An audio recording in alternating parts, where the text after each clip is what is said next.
पेटू भक्त की कथा। भगवान के अनेक भक्त हुए हैं, उन्हीं में से एक भक्त है पेटू भक्त। वह सारा दिन कुछ नहीं करते थे, केवल और केवल भोजन किया करते थे। इसके कारण उसका नाम पेटू हो गया। एक दिन की बात है, दुखी होकर उसके घर वालों ने उसे घर से निकाल दिया कि तुम सारा दिन कुछ काम नहीं करते हो, केवल भोजन करते हो। तो वह दुखी होकर भगवान के मंदिर में चला गया और वहाँ उसने देखा कि यहाँ तो अनेक साधु महात्मा निवास करते हैं। ये क्या करते हैं जिनसे इन्हें भोजन मिल जाता है? वे एक साधु के पास गए और उनसे कहा कि हे साधु महात्मा, क्या मैं यहाँ रह सकता हूँ? तो बोले, हाँ बिल्कुल रह सकते हो। मुझे यहाँ भोजन मिलेगा? तो साधु महात्मा बोले, बिल्कुल मिलेगा। एक समय कि 2 समय मिलेगा? तब महात्मा बोले, तुम 3 समय 4 समय कर लेना। वह पेटू भक्त बहुत खुश हो गया, बोला अब मैं यही निवास करूँगा। उसने उस साधु से दीक्षा ली और वहाँ भगवान की भक्ति करने और भजन करने के लिए रुक गया। वह साधु से कहने लगा कि और कोई कार्य नहीं है? साधु महात्मा बोले, भगवान की सेवा करनी है। वह पेटू भगत मान गया और वहाँ रहने लगा।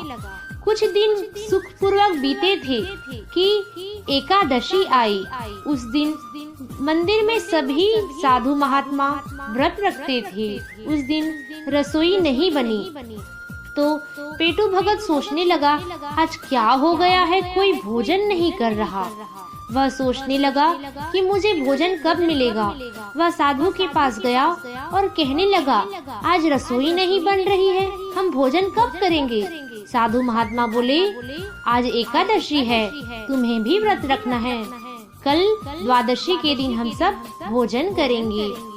तब वह पेटू भगत कहने लगा, अगर आज मैं भोजन नहीं किया तो कल सुबह तो मैं देख ही नहीं पाऊंगा, भगवान के पास चला जाऊंगा, मैं बिना भोजन के नहीं रह सकता। तब साधु बोले, चलो ठीक है, तुम अनाज ले जाओ और नदी किनारे अपने लिए भोजन बनाओ और हाँ, भगवान को याद से भोग जरूर लगाना। पेटू भक्त क्या करता, वह भोजन बनाने के लिए स्वयं ही चल पड़ा। नदी किनारे उसने 2 लोगों के लिए खाना बनाया, एक अपने लिए और एक भगवान के लिए, और भगवान को पुकारने लगा, राजा राम आइए, प्रभु राम आइए, मेरे भोजन को भोग लगाइए। इस प्रकार से वह भगवान को पुकारने लगा और सोचने लगा कि भगवान क्यों नहीं आ रहे हैं। तो फिर उसने फिर से भगवान को पुकारा कि हो सकता है भगवान किसी कार्य में व्यस्त हो, इसलिए वे नहीं आ पा रहे हैं। तो फिर वह भगवान से कहने लगा, राजा राम आइए, भगवान आइए, मेरे भोजन को भोग लगाइए। भगवान फिर भी नहीं आए तो वह बहुत दुखी हो गया। तब भगवान से वह एक बात कही जिससे भगवान रिझ गए और वहाँ पर आ गए। उसने कहा कि हे प्रभु, अगर आप सोच रहे हैं कि आज मंदिर में आपको मेवा, मिष्ठान और प्रसाद का महाभोग मिलेगा तो हे भगवान भूल जाइए, वहाँ से तो मैं आ रहा हूँ। वहाँ आज कोई रसोई नहीं बनी है। अगर आप आज नहीं आए तो भूखे रह जाएंगे। इसलिए हे प्रभु आइए और मेरे साथ भोजन कर लीजिए। तब भगवान प्रसन्न हो गए। सोचने लगे, इस भक्त का मन बड़ा ही सरल है, बड़ा ही भोला है। तब भगवान ने एक लीला की, माता सीता को साथ लेकर उस भक्त के सामने प्रकट हो गए। अब भक्त आश्चर्य हो गया, सोचने लगा, गुरुजी ने तो एक भगवान आएंगे कहा था, यहाँ तो 2-2 भगवान आ गए। परंतु सोचा चलो कोई बात नहीं। भगवान का रूप देखकर वह मोहित हो गया। कहने लगा, हे प्रभु, आप इतनी देर से क्यों आए? मैं कब से आपको पुकार रहा था, मुझे बड़ी भूख लगी थी। चलिए प्रभु, भोजन कर लीजिए। इस प्रकार उसने भगवान श्री राम और माता सीता को भोजन कराया। जब भगवान जाने लगे तो वह कहने लगा कि हे प्रभु, अगली बार आप आने में विलंब न करिएगा, मुझे बड़ी भूख लगती है। अगली बार मैं जब आपको पुकारूं तो आप जल्दी आ जाइएगा। भगवान बोले ठीक है। तो वह उनसे पूछने लगा कि अगली बार आप दोनों ही आएंगे ना? तो भगवान बोले हम दोनों तो आएंगे। इस प्रकार से वह भक्त जो है मंदिर में चला गया और वहाँ किसी से कुछ नहीं कहा, क्योंकि उसे लग रहा था कि भगवान ऐसे ही आते होंगे और भोजन करके जाते होंगे। जब अगली एकादशी आई तो उसने अपने गुरु से कहा कि हे गुरुदेव, मुझे ज्यादा अनाज दीजिएगा, वहाँ ज्यादा भगवान आते हैं, मेरे लिए भोजन नहीं बच पाता। तब गुरुदेव सोचने लगे, यह तो बड़ा ही भोला और बावला है, इसका पेट नहीं भरा होगा इसलिए यह ऐसा कह रहा है।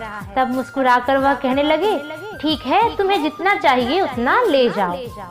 अब उस भक्त ने 3 लोगों के लिए अनाज लेकर चला गया और वहाँ 3 लोगों के लिए खाना बनाया, एक माता सीता के लिए, एक प्रभु श्री राम के लिए और एक अपने लिए। तब भोजन बनाकर वह भगवान को पुकारने लगा, राजा राम आइए, सीता राम आइए, मेरे भोजन को भोग लगाइए, प्रभु राम आइए। इस प्रकार से वह भगवान को पुकारने लगा।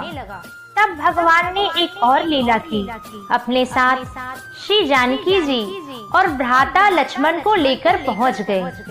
तब भक्त भगवान को देखकर बड़ा ही प्रसन्न हो गया कि भगवान इस बार जल्दी आ गए, परंतु उसे तुरंत ही आश्चर्य हुआ कि ये क्या, ये लोग तो 3 आ गए, मैंने तो 2 के लिए भोजन बनाया था। तब वह भगवान से कहने लगा कि हे प्रभु, मुझे बड़ी प्रसन्नता हुई कि आप मेरे पुकारने पर जल्दी आ गए, परंतु ये क्या प्रभु, आप लोग तो 2 लोग आने वाले थे, तीसरा कौन आ गया? तब लक्ष्मण जी भगवान को देखने लगे।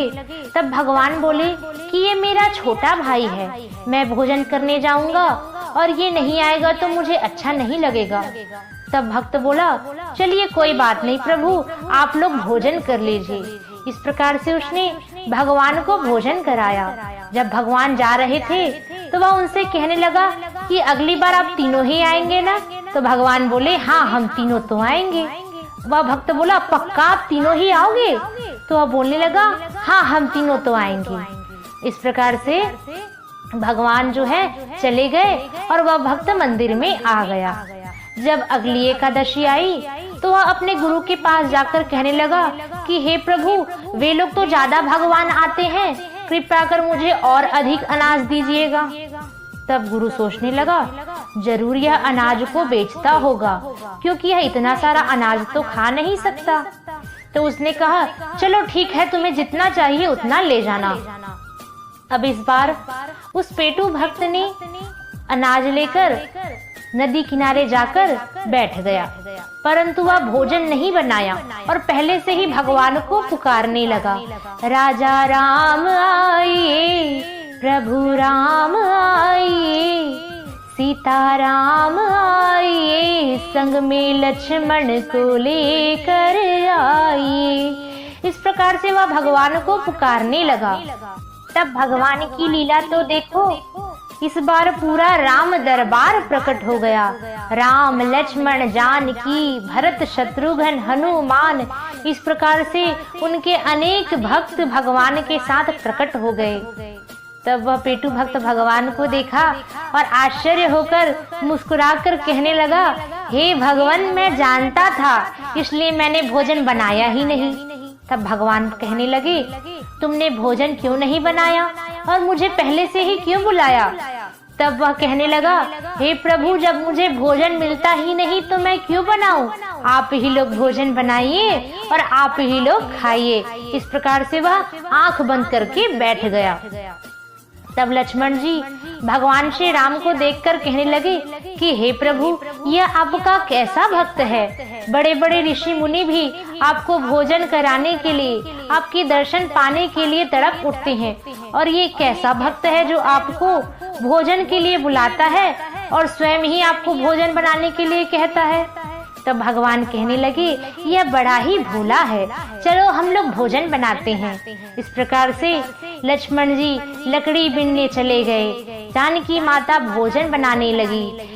लक्ष्मण, भरत, शत्रुघ्न सब मिलकर सब्जी और फलों को काटने लगे। इस प्रकार से सुंदर रसोई बन रही थी। वह भक्त बीच बीच में आंखें खोलकर देखता कि क्या बन रहा है, इतनी सुंदर खुशबू आ रही है, परंतु फिर से आंखें बंद कर लेता कि उसे तो कुछ मिलने वाला ही नहीं है। ये इतने सारे ही लोग आए हैं, मेरे लिए तो कुछ बचेगा ही नहीं। तब जब ऋषि मुनियों ने सुना, देवताओं ने सुना कि भगवान भोजन बना रहे हैं, वे दौड़े दौड़े भगवान के पास आ पहुँचे और भगवान के भोग प्रसाद को पाने के लिए तड़प उठे। तब वह भक्त सोचने लगा, अगर इनके भोजन से कुछ बच जाता तो मैं भी इनका प्रसाद ग्रहण कर लेता। अब इतने सारे लोग और आ गए, मेरे लिए तो कुछ बचेगा ही नहीं। इस प्रकार से वह आंखें बंद करता और फिर से खोलता। इधर पेटू भक्त के गुरु ने सोचा कि यह अनाज जरूर बेचता होगा। यह सोचकर वह थोड़ी देर में पीछा करते हुए नदी किनारे जा पहुंचा। फिर उसने देखा कि अनाज तो ज्यों का त्यों रखा है और यह आंख बंद करके बैठा है। यह क्या लीला है? तो गुरुदेव पेटू से पूछे, क्या हुआ? तो पेटू भगत कहने लगे, देखिए तो सही। तब गुरुदेव ने कहा, क्या देखूं? तब पेटू भगत कहने लगा, भगवान भोजन बना रहे हैं। तब गुरुदेव को आश्चर्य हुआ। वह कहने लगे कि भगवान कहाँ हैं? तब पेटू भगत सोचने लगा, ये तो बड़ी विचित्र बात हो गई कि गुरुदेव को भगवान दिखाई नहीं दे रहे और मुझे इस बात की चिंता है कि मुझे भोजन मिलेगा या नहीं। इतने सारे ऋषि मुनि आकर भोजन ग्रहण करने के लिए खड़े हो गए हैं। मैं सोच रहा हूँ कि आज मुझे भोजन मिलेगा या नहीं। अब एक और समस्या आ गई कि गुरुदेव को भगवान दिखाई नहीं दे रहे। तब वह पेटू भगत भगवान के पास गया और भगवान से कहने लगा कि हे प्रभु, आप मेरे गुरुदेव को क्यों नहीं दिखाई दे रहे? तब भगवान श्री राम बोले, वे तुम्हारी तरह सरल नहीं हैं। तब वह पेटू भगत कहने लगा, वे तो मुझसे भी बड़े महात्मा और ज्ञानी हैं, विद्वान हैं। उन्होंने ही मुझे आपको भोग लगाने के लिए कहा था। तब भगवान बोले, वे विद्वान हैं, यही तो उनकी सबसे बड़ी समस्या है। वे सोचते हैं कि मैं स्वयं आकर भोजन नहीं करूंगा। वे तुम्हारी तरह सरल नहीं हैं, भोले नहीं हैं। तब वह पेटू भगत अपने गुरु के पास जाकर भगवान की कही हुई सारी बात बताई। तब गुरु ने अपने अंतर हृदय से भगवान को याद किया और पेटू भगत से कहने लगा कि तुम्हारा मन बड़ा ही सरल है, बड़ा ही भोला है। तुम भगवान से कहो कि वे मुझे दर्शन दे, तो वे अपने भक्त की बात नहीं टालेंगे, मुझे दर्शन अवश्य देंगे। तब पेटू भगत ने भगवान से प्रार्थना की। तब भगवान ने गुरुदेव को भी दर्शन दिए। सभी ने भगवान का महाभोग प्रसाद ग्रहण किया और भगवान अपने धाम को चले गए। प्रेम से बोलिए श्रीपति रामचंद्र की जय।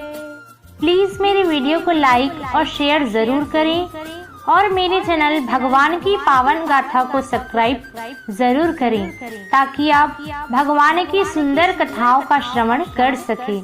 जय श्री राम।